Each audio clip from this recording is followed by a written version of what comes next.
Hello student, good morning to all of you. हम लोग बात करने जा रहे हैं टाइप 2 का क्वेश्चन नंबर टाइप 2 क्वेश्चन है ना। टाइप 1 मेरा कंप्लीट हो गया केसीसी नागा। अब हम लोग बात कर रहे हैं टाइप 2। और टाइप 2 में जो बात करने जा रहे हैं इस है ना, इसमें मैक्सिमम क्वेश्चन जितना भी है टाइप 2 में वो ट्रिक तीसरा नंबर लेगा। और ट्रिक तीसरा बोलता है, ट्रिक है ना जो थर्ड नंबर बताया गया था उसमें बोलता है कि 1 1 ना बन के डायरेक्ट 2 0 बन जाता है ना। लेकिन टाइप 1 में हम लोग तीनों टाइप का देखे थे कि 3 रो ऐड करने के बाद या तो फिर 3 कॉलम्स का एक पहला ट्रिक था, इसके बाद 2 रो को ऐड किए थे या 2 कॉलम्स को दूसरा ट्रिक था, और तीसरा ट्रिक था कि 1 1 ना बन के 2 0 बनता है। इसमें क्या होता है, 3 रो 2 रो में 1 1 बनने के बाद 2 0 बनता है। लेकिन ट्रिक तीसरा में क्या था, 1 1 ना बन के डायरेक्ट 2 0 बनता है। तो मेरा कहने का मतलब है टाइप 2 में जो होगा वो 1 1 ना बन के है ना, मैक्सिमम क्वेश्चन जब चर्चा होगा तो 1 1 ना बन के डायरेक्ट 2 0 बनेगा। तो इसको हम लोग है ना ट्रिक 3 से हम लोग बनाएंगे। कौन सा ट्रिक से बनाएंगे, 3 से बनाएंगे। तो मेरा कहने का मतलब है जो टाइप 2 का क्वेश्चन है उसमें 1 1 ना बन के डायरेक्ट 2 0 बनेगा। तो हमको क्या मतलब है, हमको तो 2 0 बनने का बनना चाहिए। तो मेरा कहने का मतलब है इसमें जो बात होगा टाइप 2 में 1 1 नहीं है ना। टाइप 1 में क्या था, 1 1 बनता था, है ट्रिक 1 भी लगा था, ट्रिक दूसरा भी लगा था, ट्रिक तीसरा भी लगा था। और इसमें क्या होगा, मैक्सिमम क्वेश्चन ट्रिक 3 लगता है। इसमें 1 1 ना बन के ट्रिक 3 अगर कोई पूछता है क्या होता है तो बोलना कि 1 1 ना बन के इसमें सबसे पहले 2 0 ही बनता है। अब बात रहा सर ये क्वेश्चन हमको करना है और बहुत अच्छा क्वेश्चन है। अच्छा कहने का मतलब इम्पोर्टेंट नहीं, अपने आप में मायने रखता है, अपने आप में थोड़ा अच्छा क्वेश्चन है। लेकिन एक बात ये भी है, बताया गया है कि अगर एग्ज़ाम के टाइम आपको अगर क्वेश्चन सॉल्व करना है, एग्ज़ाम के टाइम उतना आपके पास टाइम नहीं रहता है रिवीजन के लिए, तो वो क्वेश्चन को रिवीजन करके जाना है एग्ज़ाम में जहाँ पे जिस क्वेश्चन में हम वीवीआई लगा रहे हैं। जिसमें वीवीआई नहीं लगा रहे हैं उसको रिवीजन नहीं करना है। जैसे इसमें वीवीआई नहीं है ना, अगर क्वेश्चन बहुत हाई लेवल का है और वीवीआई नहीं लगा है तो आपको ऐसा क्वेश्चन एग्जाम में रिवीजन करके नहीं जाना है। तो मेरा बात क्लियर है। तो इसमें वीवीआई नहीं लगा है बस, लेकिन क्वेश्चन अगर केसीसी नाम में दिया है तो आपको देखते रहना है कि हाँ कैसे बनता है, किस टाइप का क्वेश्चन है, लेकिन एग्जाम में रिविजन नहीं करना है। तो सबसे पहले बताया जाता है, ये प्रूव करना है कि थोड़ा सा अगर यहाँ पे बात करें, ए मेरा R1 है, ए मेरा R1 है, ए मेरा R2 है, ए मेरा R3 है। अगर थोड़ा यहाँ बात करें तो यहाँ पे B² है, यहाँ C² है। तो ट्रिक 3 बोलता है कि यहाँ 1 1 ना बन के डायरेक्ट आपका 2 0 ही बनेगा। तो टाइप 2 में अगर हम लोग आ गए हैं तो उसमें मैक्सिमम क्वेश्चन में 1 1 ना बन के डायरेक्ट 2 0 बनता है। जैसे पहला 0 कैसे बनेगा, अगर यहाँ पे B² है, R1 में क्या है, B² है, R3 में R1 में क्या है, B² है, C² है। अब R2 में क्या है, B² है, R3 में क्या है, C²। आप खुद सोचें, अगर R1 में B² है, R2 में B² है, दोनों को आपस में घटा देंगे तो B² वाला कट जाएगा। क्लियर है। उसी तरह R1 में C² है और R3 में C² है, तो R1 में R3 घटाएंगे तो C² कट जाएगा, मतलब ओवरऑल 0 हो जाएगा। मतलब R1 में जो चीज़ है वो आपको R2 में घटाएंगे तब B² कटेगा, और R3 को घटाएंगे तब C² कटेगा, ओवरऑल 0 हो जाएगा। मतलब R1 को है ना, R1 को 0 बनाने के लिए R2 भी घटाना पड़ेगा जो कि B² कटेगा, और R1 को 0 बनाने के लिए है ना, R1 को 0 बनाने के लिए R3 भी घटाना पड़ेगा तब C²। तो यहाँ से B² कटेगा R2 से, और जब R3 को घटाएंगे तो यहाँ से C² ओवरऑल 0 हो जाएगा। तो मेरा कहने मतलब जो R1 के पास है अकेला है वो चीज़ R2 R3 मिल के है, दोनों के पास है। तो अगर R1 को 0 करना है तो R1 के साथ R2 को घटाएंगे तब B² वाला कटेगा, और R1 को R3 के साथ घटाएंगे तो C² कटेगा, ओवरऑल दोनों कट जाएगा तब 0 हो जाएगा। तो यहाँ से आप देखें कि R1 अकेला और R2 R3 मिल के इसको 0 कर रहा है। तो यहाँ से अगर हम बात करें अप्लाई R1 का नया नाम है ना, अप्लाई R1 का नया नाम, R1 में से R2 माइनस R3, मतलब इस R1 में R2 घटाएंगे तब B² वाला कटेगा, और R1 में R3 घटाएंगे तो C² वाला कटेगा, तब फिर जाके 0। इसलिए R1 में R1 अकेला है और R2 R3 मिल के इसको घटा के क्या कर रहा है, 0 कर रहा है। तो डेल्टा इक्वल टू क्या हो जाएगा, है ना, A B² C² बात समझ आ रहा है? अब यहाँ पे क्या है, ए मेरा R1 है, R2 घटा रहे हैं तो R2 मेरा क्या है बी स्क्वायर, क्लियर है, और R3 क्या है सी स्क्वायर, दोनों घटा देना है। उसी तरह R1 मेरा ए स्क्वायर है, अगबका के नहीं घटाना है। R2 मेरा दो चीज़ है, तो R2 को जब घटा रहे हैं, R2 के पहले माइनस है तो यहाँ दो मेंबर है, दोनों में माइनस होगा, सी स्क्वायर माइनस ए स्क्वायर। R3 को घटा रहे हैं तो R3 को जब घटा रहे हैं तो R3 क्या है सी स्क्वायर, ये चीज़ हुआ। उसी तरह R1 मेरा ए स्क्वायर है, R2 मेरा बी स्क्वायर है, लेकिन R3 दो आदमी है, जब R3 को घटाएंगे तो यहाँ दो मेंबर है, दोनों में माइनस लगेगा, दोनों में माइनस लगेगा, इस टाइप से होगा। लेकिन बताया गया है कि एरो के पहले अगर R1 है तो यहाँ पे भी R1 होगा, अगर यहाँ R2 है तो एरो के सामने सेम होता है, अगर R2 है R2, R1 है तो R1, R3 है तो R3 होगा।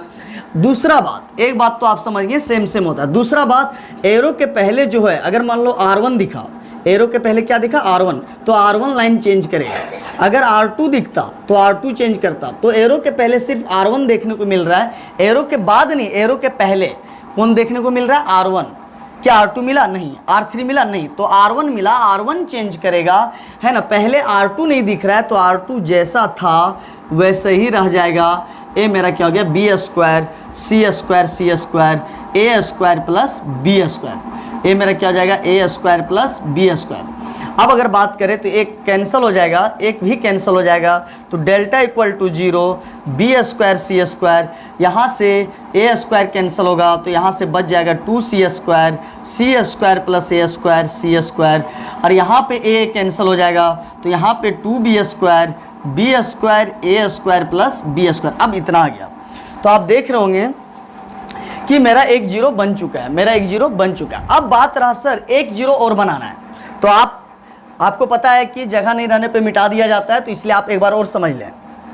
क्या हम बोलें, R1 के पास जो है वो अकेला है, और अकेले मिल के अकेला आदमी है, और R2 R3 मिल के इसको जीरो कर रहा है, क्योंकि इसके पास जो चीज़ है R2 R3 मिलाएगा तब उसके बराबर होगा। तो R1 में बी स्क्वायर है, R2 में बी स्क्वायर है, तो R1 में R2 घटाएंगे तब बी स्क्वायर कटेगा। फिर R1 में सी स्क्वायर है और R3 में सी स्क्वायर है, तो R1 में R3 घटाएंगे तो R1 में R2 घटाएंगे बी वाला जाएगा, और R1 में R3 घटाएंगे तब सी वाला जाएगा। तो उसी तरह ए स्क्वायर, तो ए मेरा R1 था, बी स्क्वायर घटाएं सी स्क्वायर घटाएं, ए मेरा R1 है, आराम से देखना है। R2 मेरा दो मेंबर है, जब R2 को माइनस कर रहे हैं तो यहाँ दो आदमी, इसलिए दोनों में माइनस होगा, माइनस सी स्क्वायर माइनस ए स्क्वायर, और सी स्क्वायर R3 है तो R3 में माइनस सी स्क्वायर। उसी तरह R1 ए स्क्वायर, क्लियर है। R2 मेरा बी स्क्वायर है तो R2 में माइनस हो गया, लेकिन R3 में दो मेंबर है तो दोनों में माइनस होगा, ए मेरा हुआ। अब बहुत बच्चा का कहना है सर आप सही बोले थे, ट्रिक तीसरा काम कर रहा है सर, एक जीरो बन चुका है सर, एक जीरो और इजी है सर, आ जाएगा सर। बहुत लड़का का कहना है सर इस सी स्क्वायर में सी स्क्वायर घटा देंगे सर, ए और ए घटा देंगे तो जीरो बन जाएगा सर। हाँ सर, अगर आप ए घटा रहे हैं मतलब ये पूरा लाइन घटता है, आपको पता है कोई ए को सेपरेट नहीं घटता है। ए अगर घटा रहे हैं तो ए भी घटेगा, ए भी घटेगा। अगर आप इसको घटा रहे हैं तो जीरो है, और घटाएंगे तो माइनस और माइनस क्या हो जाएगा प्लस 2c स्क्वायर, यहाँ पे भी घटेगा। तो बी स्क्वायर जब यहाँ माइनस लगाएंगे तो यहाँ दो मेंबर है, सी स्क्वायर माइनस ए स्क्वायर, और सी स्क्वायर जीरो। तो आप देख रहे हैं क्या ए चीज आया, मतलब आप ए देखें कि है ना, आप ये देख रहे हैं कि आप अगर एक जीरो बना रहे हैं तब तक जो जीरो बना था वो बिगड़ चुका है, मतलब वो जीरो नहीं बना, अब कोई नंबर आ गया। मतलब कितना बड़ा बात बोल रहे हैं, सुनना है बात को। क्या बोले, आप जब तक यहाँ जीरो बना रहे हैं तो आपका जो बनाया हुआ जीरो वो बिगड़ जा रहा है, तो कोई फायदा हुआ क्या? कोई फायदा हुआ? अगर हम 50 रुपया कमा रहे हैं, अब 50 रुपया मेरे को लॉस भी हो रहा है, तो क्या फ़ायदा है? बात समझ आ रहा है? अगर हम 100 रुपया कमाएंगे जिसमें से 50 रुपया लॉस होगा, 50 रुपया मेरा बचेगा। तो मेरा कहने का मतलब है जब तक एक नया जीरो बना रहे हैं, हमको दो जीरो का मतलब है, हमको डिटर्मिनेंट बोलता है कि दो जीरो लाना है। जब तक हम एक जीरो बना के बैठे थे, अब सोचने लगे कि हाथ पैर मारने लगे कि ताकि एक जीरो और बन जाए। जब तक दूसरा जीरो बन रहा है तब तक जो मेरा पहले से एक जीरो बना है वो बिगड़ चुका है। देख लें आप, तो क्या फ़ायदा हुआ? वैसा जीरो बना के जो मेरा बन रहा है, जो मेरा बना हुआ वो बिगड़ जा रहा है, फिर जीरो आ रहा है, तो उससे क्या फ़ायदा हुआ? कुछ फ़ायदा है। इसीलिए तब यहाँ से बहुत बड़ा है ना, बहुत अच्छा कॉन्सेप्ट लगने वाला है, पहला बार आ रहा है, आप देख ले थोड़ा सा, और बहुत हाई लेवल का क्वेश्चन है, बहुत हाई लेवल का है। तो मेरा कहने में हाई लेवल वो अपना जगह में, लेकिन मेरा अगर क्लास है तो आपको समझ में आएगा, एकदम आएगा। और हम ही है जो आपको समझा सकते हैं, कोई दूसरा इंसान नहीं हो सकता है जो आपको समझा ले।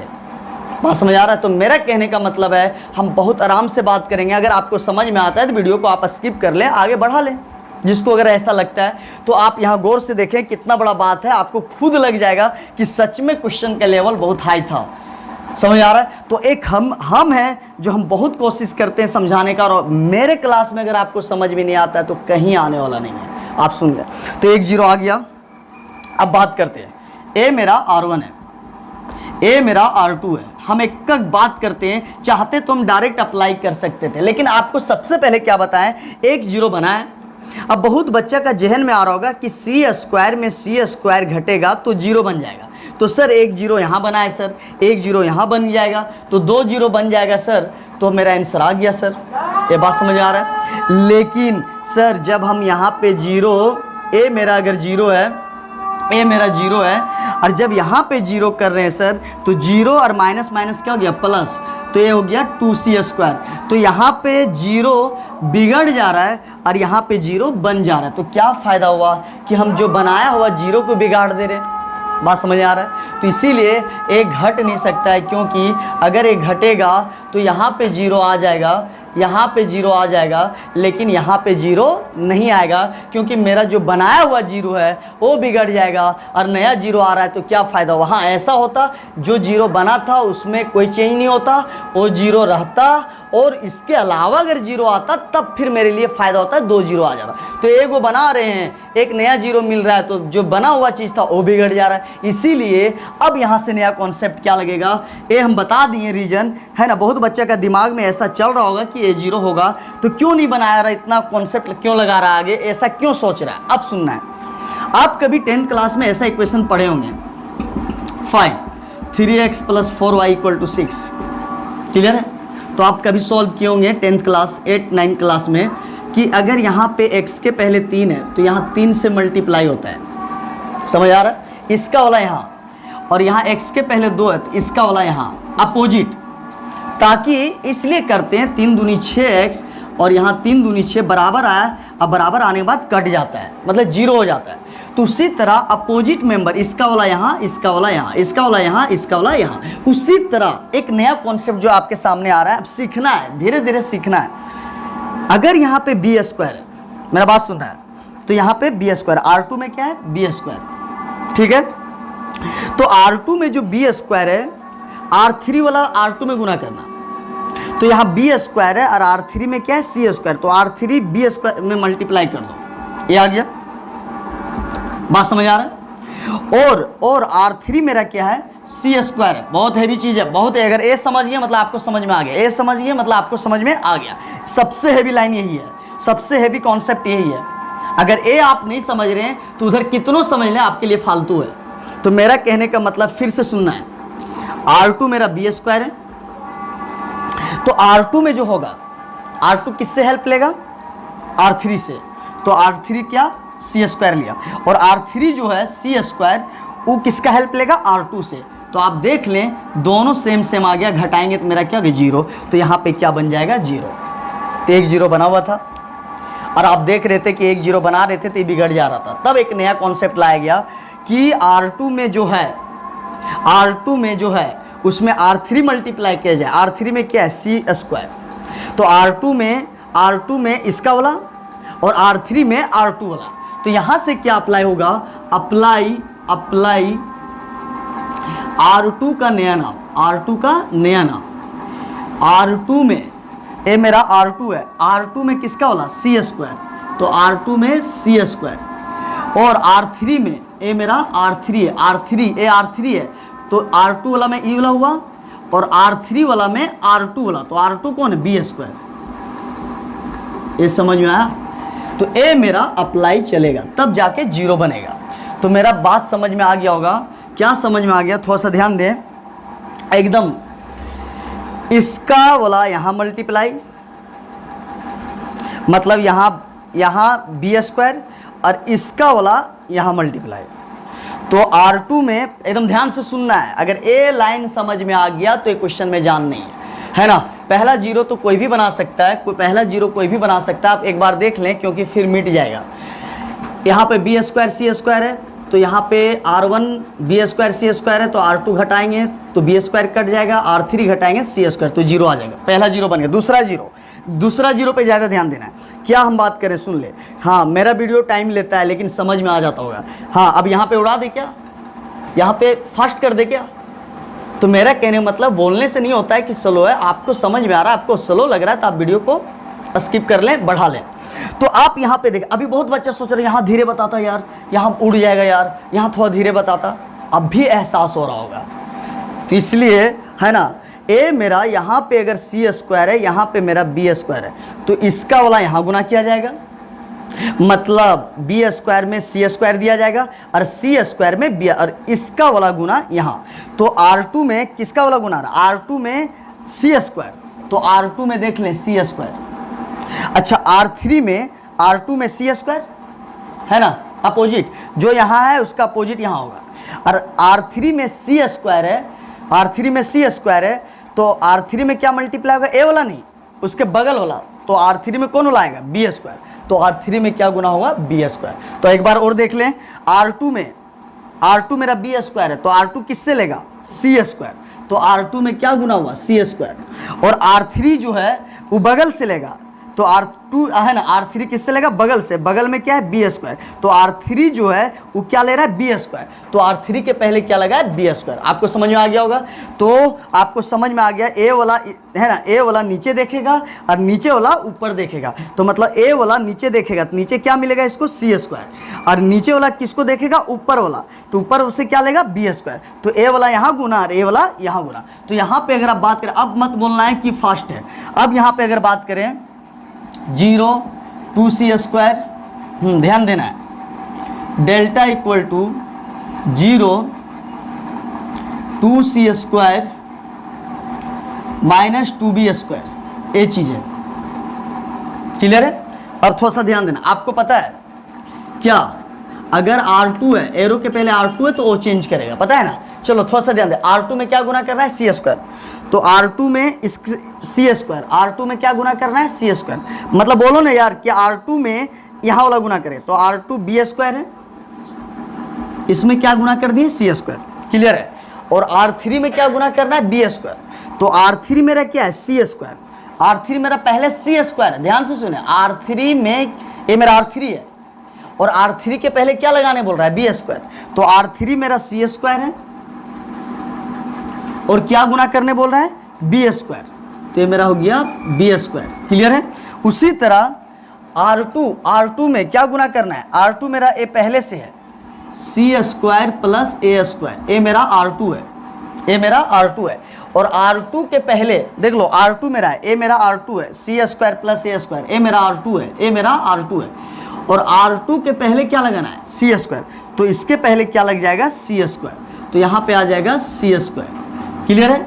अब सुनना है, इसके बाद क्या बोला, R3, तो R3 मेरा सी स्क्वायर है ना, R3 मेरा क्या है, सी स्क्वायर है, R3 क्या है, R3 सी स्क्वायर है, और R3 के पहले क्या लगाना है, बी स्क्वायर, तो ये सी स्क्वायर है और इसके आगे बी स्क्वायर लगाना है, तो यहाँ आ जाएगा बी स्क्वायर सी स्क्वायर। बात समझ में आ रहा है, थोड़ा ये समझ में आ रहा है। अब ए अगर समझ में आ गया तो आ गया। अब आगे देखना है, R2 में सी स्क्वायर देना है, तो R2 मेरा बी स्क्वायर है, ए मेरा R2 है, और R2 में क्या लगाना है, सी स्क्वायर, तो R2 मेरा बी स्क्वायर है, यहाँ क्या लगाएंगे, सी स्क्वायर, तो ये आ जाएगा है ना, बी स्क्वायर सी स्क्वायर। ये क्लियर है। माइनस R2 मेरा क्या है, बी स्क्वायर, R2 क्या है, बी स्क्वायर, R2 क्या है, बी स्क्वायर, R2 मेरा बी स्क्वायर, उसके आगे क्या लगाना है, सी स्क्वायर, तो यहाँ पे क्या आ जाएगा, सी स्क्वायर, माइनस R3 क्या है, ये चीज़ मेरा R3 देख लो, ये चीज़ है, ये चीज़ है, ठीक है, R3 मेरा ए है। अब R3 के पहले क्या लगाना है, बी स्क्वायर, तो यहाँ पे क्या लग जाएगा, बी स्क्वायर, तो R3 मेरा ए है, ए स्क्वायर बी स्क्वायर, ए है, और उसके पहले क्या लगाने बोल रहा है, ए मेरा R3 है, और उसके आगे क्या लगाने बोल रहा है, B²। तो ये मेरा क्या हो गया, B², है ना। तो आप लोग को पता है कि एरो के पहले R2 है तो R2 लाइन चेंज करेगा, R1 जैसा था वैसे ही है अभी भी, और R3 भी जैसा था वैसे ही रह जाएगा, वैसे ही रह जाएगा। तो आई होप आप लोग को समझ में आ गया होगा, है ना। ए बात जो समझ में आ गया, बस कुछ नहीं है यार, इसमें B² है तो इसमें गुना C² करना है, अगर इसमें C² है तो इसका वाला यहाँ करना है, इसका वाला यहाँ गुना होगा तो B² C², और यहाँ C² है तो ये B² वाला होगा, तो आपस में उल्टा गुना होगा, इसका वाला यहाँ, इसका वाला यहाँ। तो ये बात समझ में आ गया। एक बार और देख लें स्पीड में क्या बात कर रहे हैं। R2 को पकड़ लिए, R2 है, R2 के पहले क्या है, C², तो B² पहले से है, और R2 के आगे क्या लगाने बोल रहा है, C², तो B² C², क्लियर है। अब क्या बोल रहा है, R3 में B² गुना करना है, तो R3 मेरा C² है, R3 मेरा C² है, और आगे क्या लगाने बोला, B²। तो पहले से R3 मेरा C² है और आगे क्या लगाने बोल रहा है, B², तो ये हो जाएगा C² B² या तो B² C², क्लियर है। उसी तरह R2 पहले देखो, तो R2 मेरा A है, क्लियर है, तो R2 लिख दिए, क्लियर है। लेकिन R2 के पहले क्या लगाना है, C², तो ये इसके आगे क्या लग जाएगा, C², तो यहाँ C² लग गया। बात समझ आ रहा है क्या बोल रहे हैं, समझ आ रहा है। R2 A मेरा है, देख लो R2 यही है, तो R2 सेम है, लेकिन R2 के पहले क्या लगाना है, C² लग गया। उसी तरह R3 लिखो, तो R3 मेरा C² है, और R3 C² और आगे क्या लगाना बोल रहा है, B², ये B² लग जाएगा, तो B² C² हो जाएगा। उसी तरह R2 को पकड़ लो, B², R2 मेरा क्या है, B², R2 क्या है, B², तो B² लिखे, और आगे क्या लगाने बोल रहा है, C², तो मेरा क्या हो जाएगा, B² C², क्लियर है। अब R3 मेरा देख A है, ठीक है, R3 मेरा A है, और R3 A लिख दिए, R3 मिल गया, R3 मिल गया, तो R3 तो मेरा हो गया। लेकिन R3 के पहले क्या लगाने बोल रहा है, B², तो इसके आगे क्या आ जाएगा, B², तो इसीलिए यहाँ पे क्या लग गया, B²। तो आई होप आप लोग को समझ में आ गया होगा, है ना। तो A आपका आ गया। अब यहाँ से बात करें तो कैंसिल हो जाएगा, क्लियर है। हाँ, A समझ में आने के बाद एक और कॉन्सेप्ट है, थोड़ा ध्यान देना है। अगर यहाँ पे R2 है, यहाँ R2 है, और यहाँ 10 है, यहाँ R1 है, और अगर इस टाइप से R2 है, यहाँ 10 R1 है, क्लियर है, और है ना इस टाइप का है, तो अगर एरो के सामने में अगर कुछ मल्टीप्लाई हुआ होगा, मान लो 10, तो डिटर्मिनेंट के पहले बैलेंस किया जाएगा। अगर एरो के सामने वाला में मल्टीप्लाई नहीं हुआ होगा, बगल वाला में हुआ होगा, तो डिटर्मिनेंट के पहले बैलेंस नहीं किया जाएगा। मेरा बात सुन लो, है ना, क्या बोल रहे हैं कि एरो के सामने अगर कुछ मल्टीप्लाई होगा, 10, 5 जो भी कांस्टेंट, तो उसको डिटर्मिनेंट के पहले बैलेंस किया जाएगा। मतलब बैलेंस मतलब अगर गुना है तो डिवाइड किया जाएगा। अगर है ना एरो के सामने वाला में गुना नहीं होगा, बगल वाला में गुना होगा, तो डिटर्मिनेंट के बगल में नहीं देना है। अगर पहले वाला में होगा तब डिटर्मिनेंट के पहले बैलेंस होगा, है ना, बैलेंस होगा। अगर बगल वाला में होगा तब बैलेंस नहीं होगा। और एग्जाम्पल सुन ले, अगर मान लो R3 है और यहाँ पे मान लो 5 R3 है, यहाँ मेरा R1 है, तो अगर एरो के सामने मतलब फर्स्ट वाला में अगर कुछ मल्टीप्लाई है, एरो के बाद में ये फर्स्ट हुआ, ये सेकंड हुआ, और मान लो कुछ ऐसा होता, ये थर्ड होता। अगर आगे वाला में मल्टीप्लाई है, ये चीज़ बताया गया है, फिर हम बता रहे, अगर पहला वाला में मल्टीप्लाई है तो यहाँ बैलेंस 5 होगा। लेकिन यही चीज़ अगर ऐसा होता R3 5 R1, तो यहाँ पे 5 बैलेंस नहीं होगा। अगर पहले में गुना होगा, एरो के जस्ट सामने वाला में गुना होगा तो बैलेंस होगा। बैलेंस मतलब डिटर्मिनेंट के पहले बैलेंस करना है। अगर बगल वाला में होगा तो बैलेंस नहीं होगा। अगर इस टाइप से R3 माइनस R1 10 R2 इस टाइप से, या 5 R2, तो अगर पहला वाला में 5 गुना है तो डिटर्मिनेंट के पहले बैलेंस होगा। अगर बगल वाला में है, चाहे R1 में हो चाहे R2 में हो, तो बैलेंस नहीं किया जाएगा। तो ये नहीं रट जाना है कि R1 R2 में नहीं देना है, R3 में देना है। ये हम नहीं बोल रहे, हम बोलने का मकसद कुछ अलग है। हम बोल रहे हैं मान लो ये R1 है, ये 5 R1 है, अब ये मान लो R2 है, तो है ना, पहले कौन है R1, यहाँ पहले कौन था R3, तो हम R1 R3 का चर्चा नहीं कर रहे, हम बोल रहे पहला एलिमेंट जो होगा चाहे R1 हो चाहे R3 हो, अगर उसमें मल्टीप्लाई होगा तो बैलेंस होगा, लेकिन अगर इसमें अगर यही 5 मल्टीप्लाई होगा तो डिटर्मिनेंट के पहले बैलेंस नहीं किया जाएगा। जैसे R2 ये R2 है, अब पहला वाला R2 है तो एरो के पहले जो है उसमें मल्टीप्लाई C² तो C² बैलेंस होगा, लेकिन अगर बगल वाला में B² मल्टीप्लाई है तो उसको बैलेंस नहीं किया जाता है। तो ये बात आप लोग को समझ में आ गया होगा, हम बहुत बार बोल दिए, आपको समझ लेना है ना। क्या अगर R2 है ना, R2 हम नहीं बोलना चाह रहे हैं, यहाँ R1 भी हो सकता है, R3 भी हो सकता है, R2 भी हो सकता है, तो हम बोल रहे हैं R1 R2 का चर्चा नहीं, बल्कि यहाँ पे जो भी होगा पहला वाला के आगे कुछ मल्टीप्लाई होगा तो डिटर्मिनेंट के पहले बैलेंस होगा।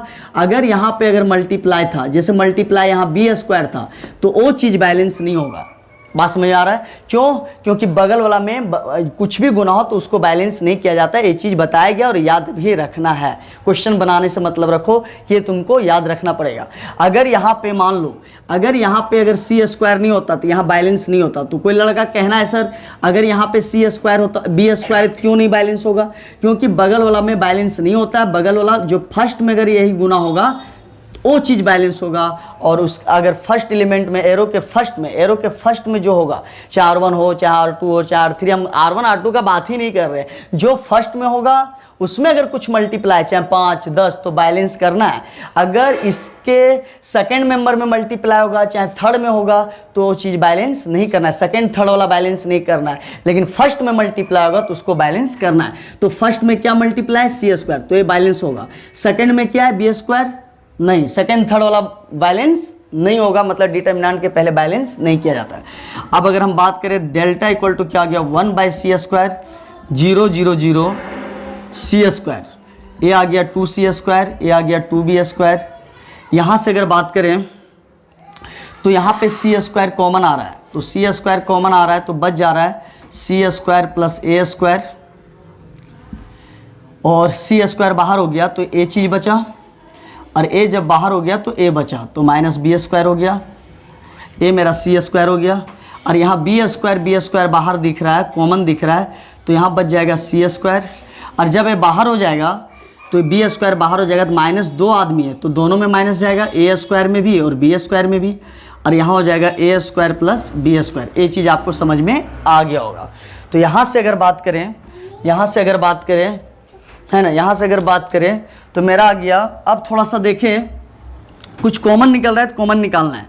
तो अगर यहाँ से बात करें तो C², यहाँ से बात करें तो यहाँ से भी C², और इधर से बात करें तो यहाँ से भी निकल रहा है, क्योंकि इधर से -2 निकल रहा है, इधर से -2 निकल रहा है, -2 जीरो से तो कुछ भी निकाल सकते हैं, इधर से C² जीरो से कुछ भी निकाल सकते हैं, जीरो से कुछ भी, C² तो C1 C2 से है ना, C1 C2 से CS² 2 बार निकल रहा है, और R1 से क्या निकल रहा है -2 जीरो से आप कुछ भी निकाल सकते हैं, C² यहाँ से निकलेगा क्योंकि जीरो से कुछ भी निकल सकता है, C² तो यहाँ से लिखेंगे टेकिंग है ना, टेकिंग। ये बात को ध्यान देना है, अगर फर्स्ट एलिमेंट अगर R1 है और यहाँ 5 R1 है, यहाँ R2 है, तो अगर पहला मेंबर में एरो के पहला में अगर कुछ मल्टीप्लाई होगा तो 5 से मल्टीप्लाई होगा तो 5 को बैलेंस करना पड़ेगा। यही अगर 5 अगर सेकेंड मेंबर या थर्ड मेंबर में मल्टीप्लाई है तो उसको यहाँ 5